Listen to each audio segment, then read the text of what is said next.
Hey everyone, Alan with Flip House Finds here. I have a unique opportunity to make a quick little video today. I kind of got my start selling back in January of 2025 on eBay and got quite a few reps there before I transitioned over to tcgplayer.com. There's certainly pros and cons to both platforms. Although if you didn't know, TCG Player is actually owned by eBay, so I'm hoping some of the really cool features that they have over at eBay will make their way over to TCG Player at some point. In particular, being able to buy postage directly from eBay at a lower cost than you can get it at the post office, and it includes tracking. So that's one of the unique things. In fact, in this shipping method that I'm about to show you on how I pack things for eBay, in particular trading cards, because that's what my channel is about, I have a little thermal printer that I spent maybe $65 on. It's kind of an off-brand. Certainly you can spend up to $200-300 on a thermal printer, but this one has worked great for me. I've probably done 250 thermal labels through it, and it works great. But when you go through eBay, you can actually print directly to that thermal printer, and the tracking information is on there, and you can actually pay for the postage directly from the purchase price of what the person paid for, if you're including shipping, or even if they have to pay for it, it comes straight out of that purchase price. So without further ado, I just want to show you how I do it. A little bit of it is probably overkill. I wouldn't have to do as much as prep as I do, but I just love to protect the customer's cards while they're on their way to the customer. I don't want to take any chances that when the card gets to them, that it's going to be damaged anyway due to my fault. Now, if it gets chewed up at the post office or the dog gets a hold of it at the customer's house, that's on them. But certainly there is also insurance included with the eBay cost as well. So it includes tracking, shipping, and insurance for 74 cents is what I paid for the label for this one. So let me swap over to camera 2 super quick.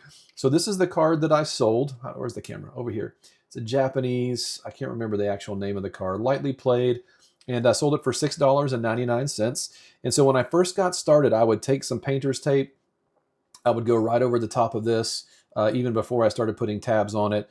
And I would actually take this, and sometimes I would just tape it just inside my 6x4 envelope here. I would tape it just inside here, put a piece of tape right there, and get the thermal label that I kind of mocked up here, put that on top, and send it off. But as I got going, I got a little bit better at it as I began to use shipping shields. And then also I had this just ream of cardstock. And so I cut it to fit inside here.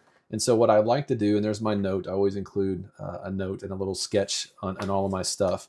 So what I do is I ship it in a shipping shield, which is plenty of protection. This is admittedly overkill. I've actually had some of the poor feedback I got was that I'm doing too much. And so I'm going to put it in a shipping shield. I forgot to get out my team bag, so I will do that really quick. Please bear with me for just a moment. I have it right here in my drawer. It's going to make a lot of cellophane-y noise. So then I'll put that, and I've got my logo on the back that I put with the stamp. Stick that inside there, and close it up. And then I'll take this inside the cardstock that I've cut to fit. Again, maybe a little bit of overkill. Certainly I could just tape this just inside the envelope and it would be fine. There were a couple pieces of tape on there. I normally don't like them crooked because I'm a perfectionist, but for the sake of the video, we're going to keep going. And I'll just do one more piece of tape here just to keep it nice and closed, even though the likelihood of anything happening to it is very limited. These envelopes have the self-adhesive deal on it, so then I close that up, and then I've already printed off the label. It's on the back side of this, but I'll take it off, put that on top, so that way it's doubly sealed. It's not only sealed with the self-adhesive here on the envelope, but then this sticker, this 4x6 label is going to go right there on top, and I'm going to drop that in the mail. Super simple. Not a lot of frills to it. Certainly, cutting the cardboard, getting that extra layer of protection in there isn't necessary.